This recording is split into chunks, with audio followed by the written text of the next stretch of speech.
नहीं, मैं ये कह रहा था कि इसका मतलब आप ये साफ इसके ये तो बहुत बड़ा साक्ष्य आप कह रहे हैं कि एक डॉक्टर जिनकी अपनी साख एक्सपोज हो चुकी है पूरी दुनिया के सामने में कि एक मर्डर को उसने कैसे सुसाइड में बदला और उसको एनआईए ने प्रूफ कर दिया है कि वो मर्डर था और सचिन बाजे उस केस में अरेस्टेड हैं, और वही डॉक्टर दिशा सालियान, वही डॉक्टर सुशांत सिंह राजपूत, तो ये आप कड़ी आसानी से जोड़ देंगे और फिर राजदीप सरदेसाई से पूछेंगे कि आपने जो सुसाइड का पोस्टमार्टम रिपोर्ट बनाया है उसमें डेथ का टाइमिंग तक मेंशन नहीं है, डेथ की टाइमिंग भी मेंशन नहीं है। और एक बात, डिसऑनेस्टी, सरदेसाई नहीं पूछ रहे हैं, डिसऑनेस्टी, बौद्धिक बेईमानी, intellectual dishonesty of Rajdeep Sardesai. एक और बताता हूं,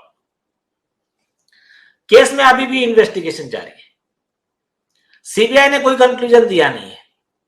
अभी ये पत्रकार है, ये पत्रकार जब ये कह रहे कि निष्पक्ष इंटरव्यू ले रहे हैं, तो ये बार बार ये क्यों कह रहे हैं कि सुशांत सिंह राजपूत की सुसाइड, सुशांत सिंह राजपूत की सुसाइड, ये क्यों कह रहे हैं? हत्या विषय क्यों नहीं कर रहे, डेथ विषय क्यों नहीं कर रहे? तो ये भी दिखाता है कि it was a part of their modus operandi, their script. तो ये स्क्रिप्टेड है। एक और एक बताता हूं मैं आपको, दूसरी बहुत इंपॉर्टेंट चीज,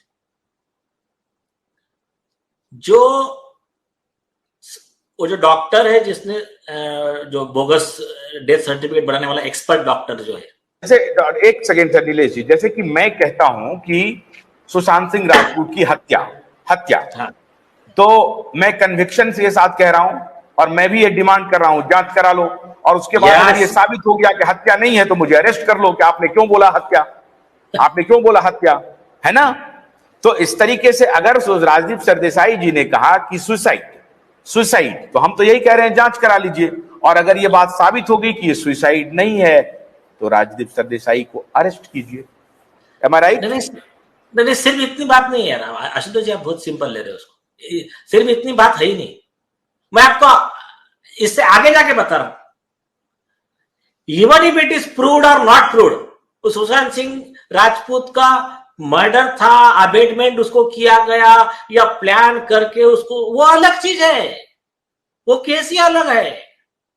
राजदीप सरदेसाई और रिया चक्रवर्ती, इनके ऊपर केस यह है कि इन्होंने कॉन्स्पिरेसी के तहत झूठी बातें लोगों में फैलाई, आईपीसी 192, 193, 201, 120B, इसके तहत इनको सजा होनी चाहिए। हमारा ये डिमांड है। वो जो भी साबित होगा, तुम अभी से वन साइडेड और मैनिपुलेटेड आप जो न्यूज चला रहे हो, उसका नैरेटिव चला रहे हो, खास करके नैरेटिव, तो वो false narrative and conspiracy theories, तो उसका हमने सब प्रूफ देके बोला है कि इनका कस्टोडियल इंटरोगेशन करो। ये मालूम पड़ जाएगा कि इनको ऐसा करने के लिए किसने कहा, तो वो मेन आरोपी है, ये तो को-अक्यूज्ड है। मेन आरोपी तो वो है कि जो करवा रहा है, कि जो राजा को बचाने के लिए तो सब चल रहा है ना, इनका जो भी बॉस है। एक चीज, दूसरी चीज, हमने ऐसे सर अभी और एक बात बताता हूं,